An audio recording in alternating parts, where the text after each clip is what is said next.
সুধীজন, আজকের এই দ্বিতীয় জাতীয় শিশু চিত্রকলার প্রদর্শনীর এই আয়োজনে উপস্থিত হয়েছেন প্রধান অতিথি হিসেবে মহিলা ও শিশু বিষয়ক মন্ত্রণালয়ের মাননীয় মন্ত্রী সিমিন হোসেন রিমি এমপি মহোদয়। উপস্থিত হয়েছেন আমাদের বাংলাদেশের বরেণ্য চিত্রশিল্পী এমেরিটাস অধ্যাপক রফিকুন নবী। উপস্থিত হয়েছেন বীর মুক্তিযোদ্ধা সৈয়দ আবুল বারক আলভী, অধ্যাপক চারুকলা অনুষদ, ঢাকা বিশ্ববিদ্যালয়।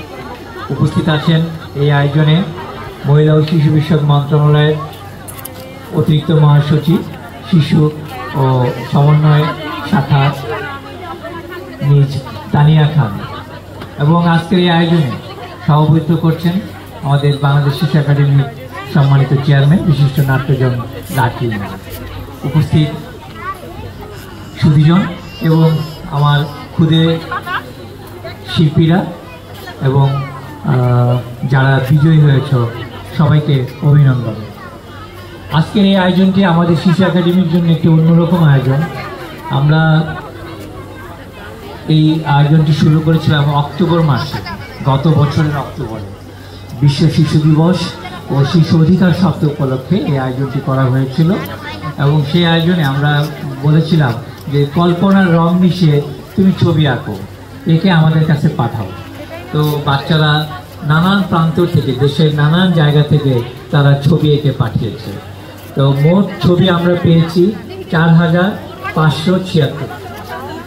এই ছবিগুলোকে আমরা কয়েকটি ধাপে আমাদের বিচারক মণ্ডলী দ্বারা বাছাই করেছি।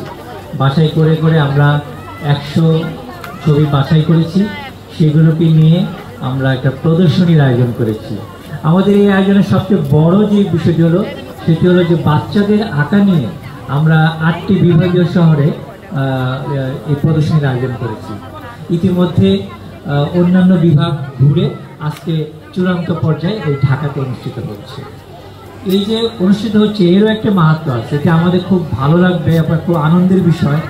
এই বাচ্চাদের ছবিগুলো যে আমরা নিয়ে গেছি বিভিন্ন বিভাগীয় শহরে, ছবিগুলো বিক্রি হয়েছে এবং শিল্প বোদ্ধারা তারা কিনে নিয়েছে বাচ্চাদের ছবি। খুবই আনন্দের বিষয় যে এইটির একটা অর্থমূল্য তৈরি হয়েছে, 5000 টাকার মতন অর্থমূল্য তৈরি হয়েছে। আমাদের জন্য সবচেয়ে আনন্দের বিষয় ছিল, এবং আমার মনে হয় যে এই পরিশ্রমের সবচেয়ে সার্থকতা, যে আমরা ওই টাকাগুলো আজকে এই আয়োজনে বাচ্চাদের হাতে তুলে দিব, কারণ ওই টাকাটা তার। এবং আমরা চেয়েছি এটি যে শিশুরা আসবে এবং ছোটোবেলা থেকে তার ভিতরে একটা শিল্পী সত্তা যেন জেগে ওঠে, এবং এই যে অর্থ মূল্য পেল। সবসময় আমরা শুনি যে এই যে রণবীর স্যারের ছবি বিক্রি হয়, আলবি স্যারের ছবি বিক্রি হয়, হ্যাঁ, বড় বড় হোটেলে, বড় বড় রেস্টুরেন্টে, বড় বড় অফিসে স্যারদের ছবি ঝুলতেছে। আবার খুদে বাচ্চাদের ছবি ঝুলুক না, সমস্যা নাই। এবং আমরা এই ট্রেনটাকে চালু করার জন্যে আমরা এই আয়োজনটি করেছি। আমরা আরেকটি কথা বলতে চাই, এখানে অনেক মারা আছেন, বাবারা আছেন। আমরা চাই যে আমরা হচ্ছে অনেক গিফট দিই। আমরা একটা সময় ছিল যে আমরা বই উপহার দিতাম, সেটি তো আস্তে আস্তে কেন যেন হারিয়ে যাচ্ছে, এখন বই উপহার দেয় না। তো আমরা আরেকটা নতুন ট্রেন্ড চালু করতে চাই।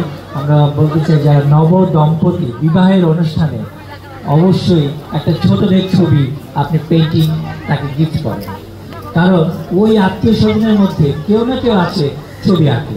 একটু বাধাই করে দিলে আমার মনে হয় যে নব দম্পতির ঘরেও একটা অন্যরকম শোভা পাবে, যে আমার সন্তান যখন হবে সেও এরকম ছবি আঁকবে।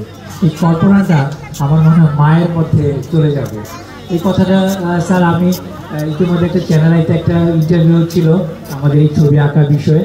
আমি তখন বলেছি যে বাংলাদেশে একটা নতুন ট্রেন্ড চালু হওয়া উচিত, যে আমরা গিফট হিসাবে বিশেষ করে বিয়ের অনুষ্ঠানে বাচ্চাদের ছবি আমরা দেব। জন্মদিনে তো দিতেই পারি, কিন্তু আমরা দেখি জন্মদিনে একটা খেলনা নিয়ে যাচ্ছি, একটা বেলুন নিয়ে যাচ্ছি, হই হই করছি, চলে আসছি। কিন্তু ওই জন্মদিনে একটা ছবি যদি ওকে উপহার দেওয়া যায়, আমার মনে হয় বাচ্চাটার অনেক ধরনের প্রেরণা জাগ্রত হবে। তো আজকে আমাদের এই পুরো আয়োজনে আপনারা যারা এসেছেন আপনাদেরকে খুব স্বাগত জানাই। এই অনুষ্ঠানটি এইভাবে হবে, আমাদের অতিথিরা কিছু কথা বলবেন, আমরা যারা পুরস্কৃত হয়েছে তাদের কিছু কথা শুনবো, তারপরে আমাদের মাননীয় মন্ত্রী মহোদয় এই প্রদর্শনীর উদ্বোধন করবেন। এই উদ্বোধনটি আমরা 7 দিনব্যাপী করব। আগামী 3রা জুলাই এই প্রদর্শনীটি শেষ হবে। ইতিমধ্যে আমরা অনেকে আমন্ত্রণ জানিয়েছি আমাদের এই প্রদর্শনীটি দেখার জন্য, এবং কেউ যদি ইচ্ছে করেন যে একটা ছবি কিনে নেবেন, আমরা আরও বেশি খুশি হব। তো আপনার এই আমাদের খুশি মানে বাচ্চারা খুশি মানে আমরা খুশি, শিশুরা খুশি মানে আমরা খুশি। তাই আমাদের এই প্রত্যয় হলো শিশুরা থাকুক হাসিতে, শিশুরা থাকুক খুশিতে। তাদের খুশির জন্য আমরা এই আয়োজনটি করেছি, আপনাদের সহযোগিতা চাচ্ছি। অনেক অনেক কৃতজ্ঞতা। আমাদের মাননীয় মন্ত্রী মহোদয় অনেক ব্যস্ততার মাঝে আমাদেরকে সময় দিয়েছেন, অনেক অনেক কৃতজ্ঞতা জানাচ্ছি। ধন্যবাদ। জয় বাংলা, জয় বঙ্গবন্ধু।